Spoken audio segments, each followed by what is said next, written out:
The story of San Ramon Valley's first ever state championship in basketball starts off with a group of guys that were best friends.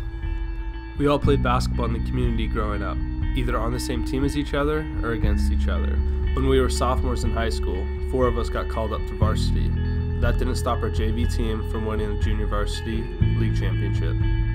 What made this team so special wasn't just the friendship between players, but also with the head coach, Brian Bottine. Coach Bottine has been a special needs teacher for over 20 years at our school and also a JV basketball coach.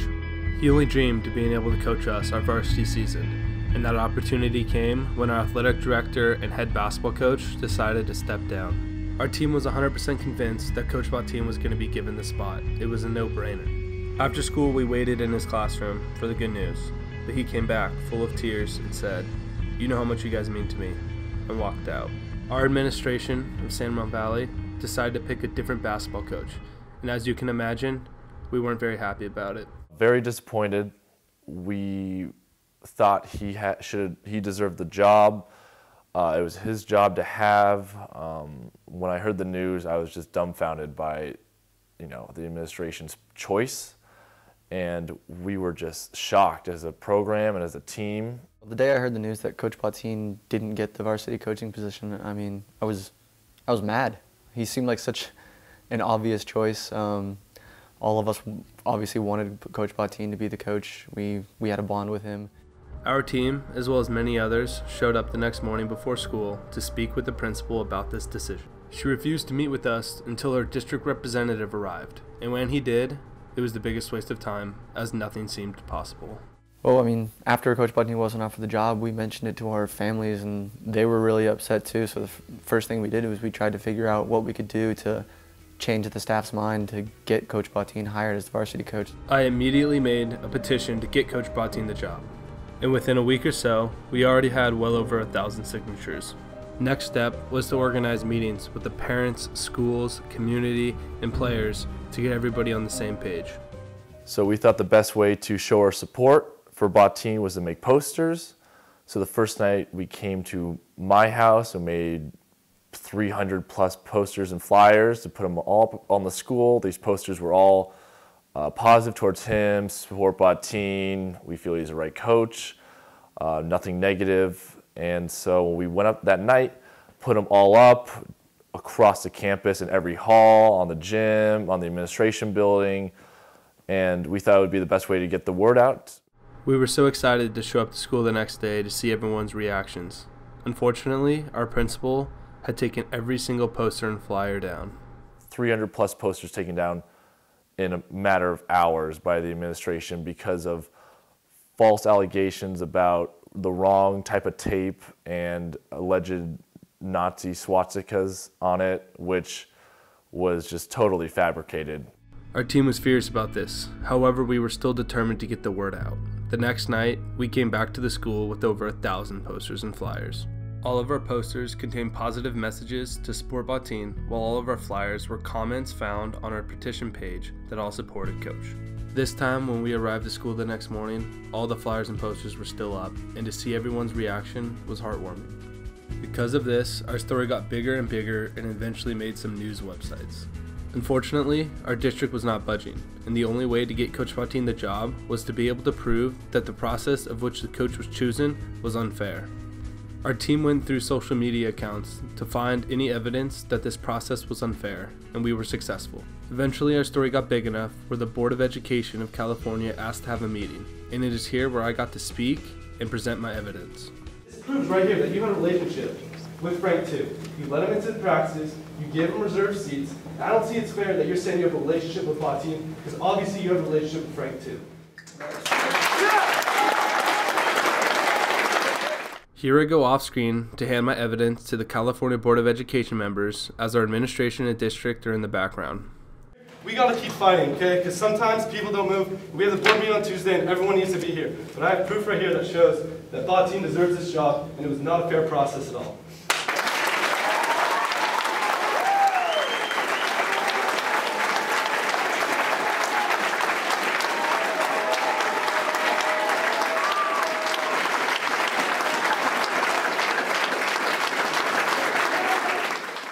In the middle of school the next day, we received an email. that the coach the administration chose had stepped down and that the administration was going to hire Brian Bottine as the head men's basketball coach for San Ramon Valley. Yet again, our emotions ran high, but this time, a very positive way. When Coach Bottine actually finally was offered the position, we were ecstatic. I went and saw Coach that day, and it was just big smile on his face. Everyone else around, big smiles. When we found out he got the job, we were overjoyed. He deserved it. He was the right man for it.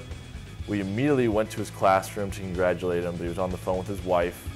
So afterwards, we got to see him, and he just gave us a head nod and saying, "We got work to do." The hard work began immediately as we had lifting and shoot-arounds before school, open gyms, and we were all just working hard ready for the season. As preseason started, our team was doing very well as we won a few championships of tournaments we went to.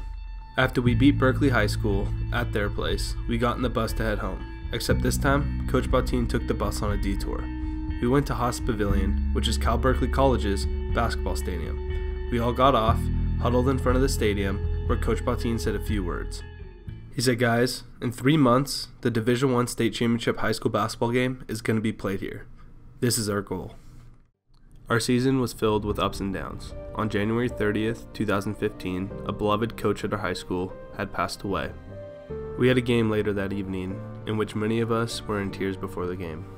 We had to win this game in order to be in contention for the league title and also a state championship run.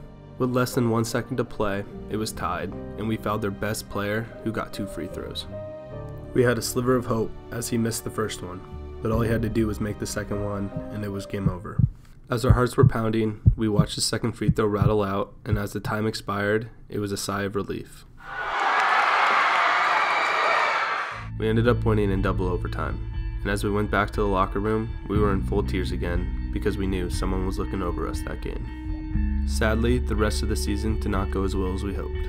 League play for us was very chaotic. We came in third, lost 3 games in league, 2 to De La Salle, and it was just a very tough time for us. We weren't clicking as a team. We didn't think we had a chance to go any further. Luckily, because we had a strong preseason and a decent regular season, we were placed 3rd in the state division.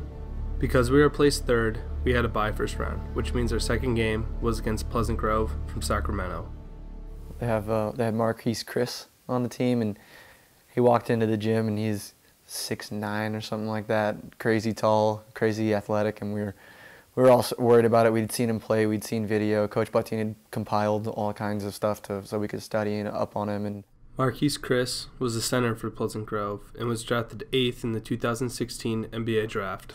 There's a lot to press. Oh, what a play by Marquise Chris, and then he somersaults over.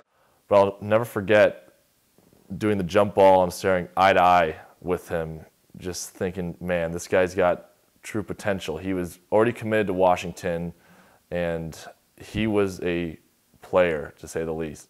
After a well-fought battle, we came out victorious by 14 points. And our next opponent wasn't going to be easy, as we had to face Berkeley again for the NorCal semifinal game. Although it was supposed to be a home game, our administration scheduled a band concert in our gym, so we had to play our home game at a neighboring high school. we were playing Berkeley, and it was a crazy game. We were up by, I think it was 2 at halftime, and then Coach Bottine gave a good halftime speech. We all came out fired up coming out of the locker room, and ended up beating them by a solid amount. And it kind of just set in at that time that we had just basically qualified for the NorCal game. We were actually going to play at Sleep Train Arena for the NorCal championship, the state semifinal game. And just to get to that point was just ridiculous. It was a dream come true. When we arrived home later that night, we were greeted by family and friends as they cheered us on in front of our home gym. Coach Bottine took the team to the center of our gym, and as family and friends to watch, we let our emotion out. This is what happens when you go to Sacramento.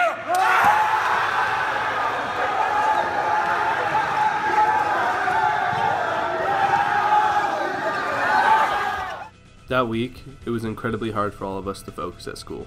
All we cared about is this game, and our school put on tons of events to raise support and get people out to the game.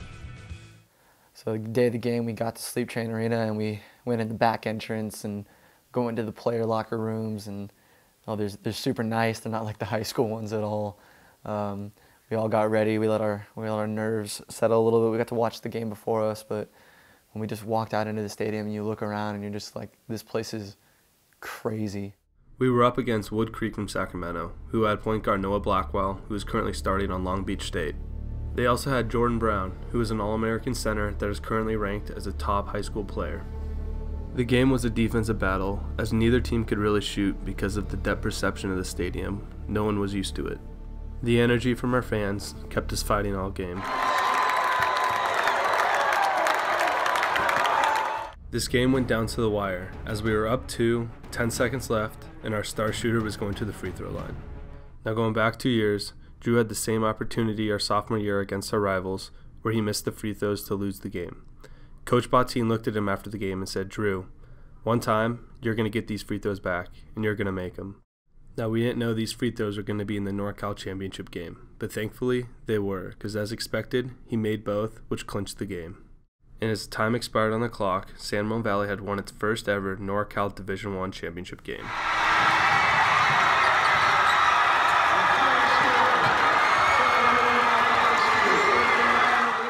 And congratulations to Wood Creek for giving us an incredible battle and having a great season. After the game, we lined up to receive our medals. Number 42, Rich Allan, and number 50, Kyle Spackman. Ladies and gentlemen, the Division I champion, San Ramon Valley High School. We had a quick press conference after the game, and then the celebrations began.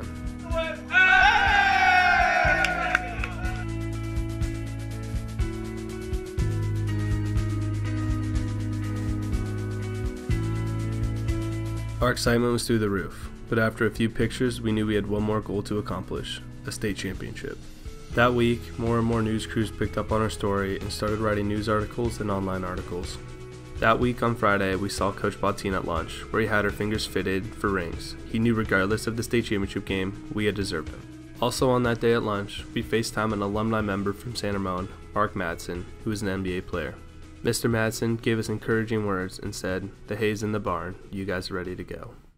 Our next challenge was going to be the hardest one yet, Chino Hills from Southern California.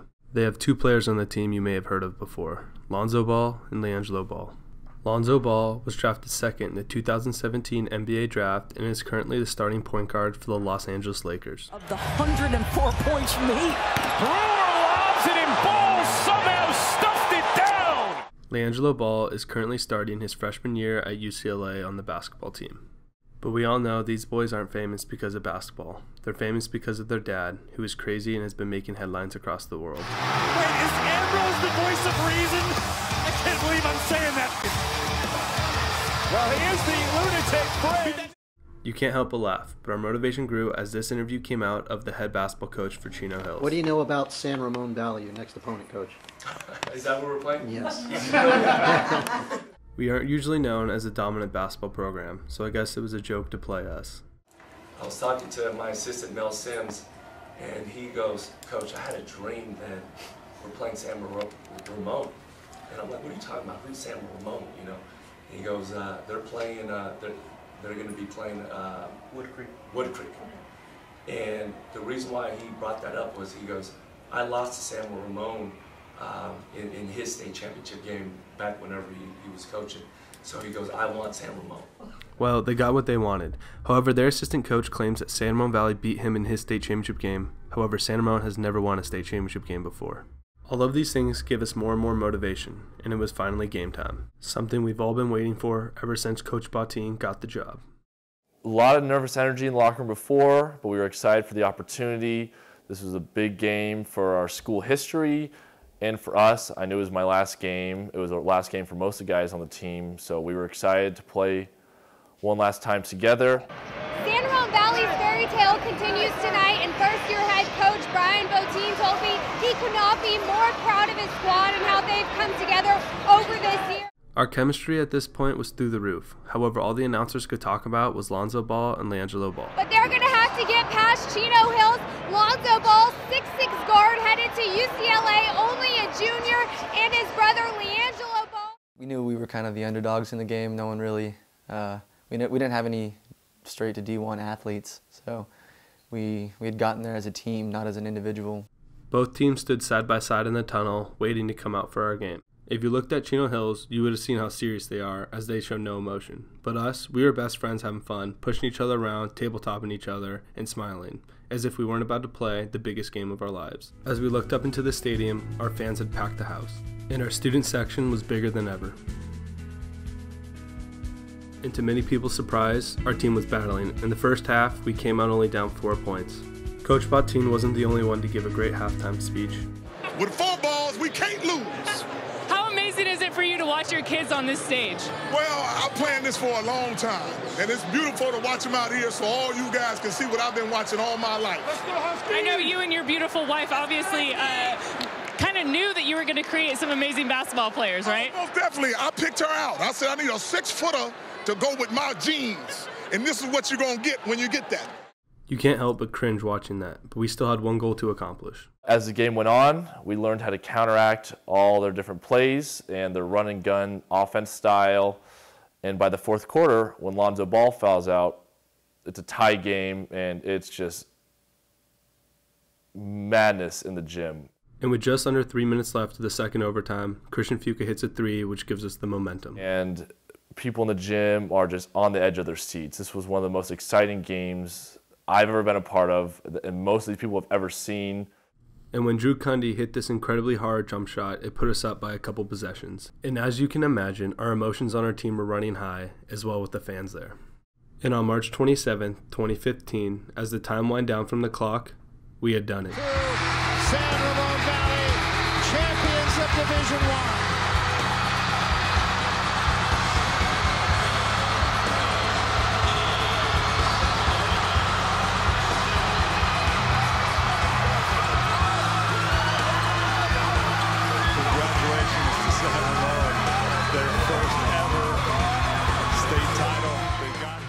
One of the most emotional moments is when Coach Bottine got to go hug his wife and say that we did it.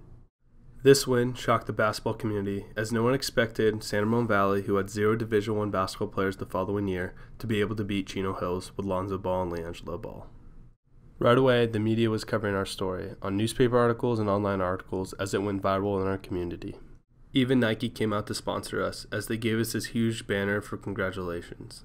The following week, we had our ring ceremony, in which the mayor of our town gave us our state championship rings in front of the school. Later that day, our town shut down so we could have a parade as fans congratulated us.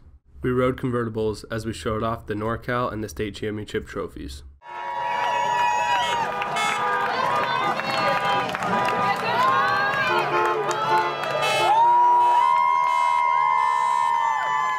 Later that year, Coach Bottine was named Coach of the Year for the Bay Area and Rookie Coach of the Year for the state of California. Our team was invited to tour the Capitol building for California, but unfortunately we couldn't make it happen. I believed so much in these young men that this was a possibility. A lot of things have to happen to work out, but it did very much so work out. This goes to show, if a coach believes in his team, but more importantly a team believes in their coach, great things can happen, especially when you fight for what you believe in. Lastly, after we won our state championship game, Coach Bottine had us huddle up outside of Haas Pavilion, the same exact spot he took us to in the beginning of the season. He said, "Guys, nothing can ever separate this family. I will always have your backs. Thank you for having mine."